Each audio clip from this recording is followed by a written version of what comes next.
The New York Times did a major piece suggesting that, Apple doesn't account for the same kind of employment in the United States that General Motors did in the 1950s. And you make a similar case. Twitter, Facebook, great as they are, 140 characters is neat, but they don't employ a lot of people. Well, they're all great companies, but they're profitable and but they're not. But they're not ones that are able to basically. But there's sort of the exception to the rule that we don't have enough innovation, so you have to avoid confusing the specific and the general. Google is a great company.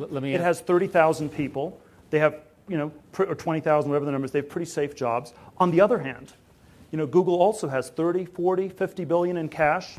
It has no idea how to invest that money in technology effectively, and so it prefers getting 0% interest from Mr. Bernanke. Effectively, the cash sort of gets burned away over time through inflation because there are no ideas that Google has on how to spend the money. So, let me see if I can help Peter answer your question. The core problem we have going forward, since I think we're supposed to talk about the future, is that you have two forces that are going to govern much of what's going to happen in the future. The first is globalization, which we're not going to repeal. And the second one is automation, which we're not going to repeal.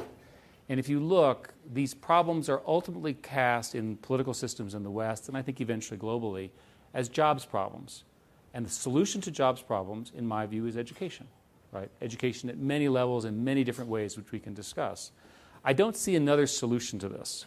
It's absolutely true, as Peter says, that these gems, if you will, and you were nice enough to call those companies, describe them so well, they're not employing enough people. So how but you have $50 billion at Google. Why don't you spend it on doing more in tech? Or are you out of ideas? And it's not. And I think Google does more than most companies. You're trying to do things with self-driving cars and supposedly with asteroid mining, although maybe that's just part of the propaganda ministry.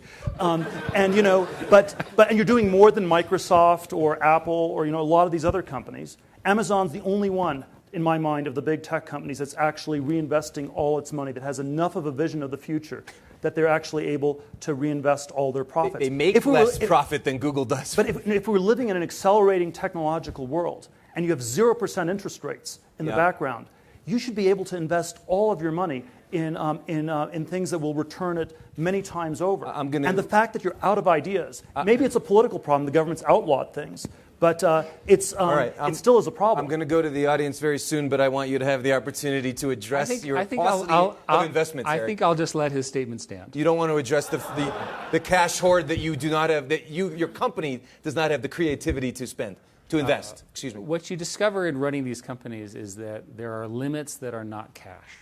And there are limits of recruiting, limits of real estate, limits of regulatory limits, as Peter points out. There are many, many such limits, and anything that we can do to reduce those limits is a good idea. But then the intellectually honest thing to do would be to say that Google is no longer a technology company, and that it's basically a search engine. The search technology was developed a decade ago. It's a bet that there will be no one else who will come up with a better search technology. So you invest in Google because you're betting against technological innovation in search, and it's like a bank that generates enormous cash flows every year, but you can't issue a dividend because the day you take that $30 billion and send it back to people, you're admitting that you're no longer a technology company. That's why Microsoft can't return its money. That's why all these companies are building up hoards of cash because they don't know what to do with it, but they don't want to admit they're no longer tech companies. Briefly, and then we're going to go to the... So the brief rebuttal is, Chrome is now the #1 browser in the world. The platform for enterprise innovation on top of Google is, I think, phenomenal. The rate at which people are using Google to redo the way their businesses work. There's there are many examples of business innovation that Peter's not choosing. And of Google's investments in them.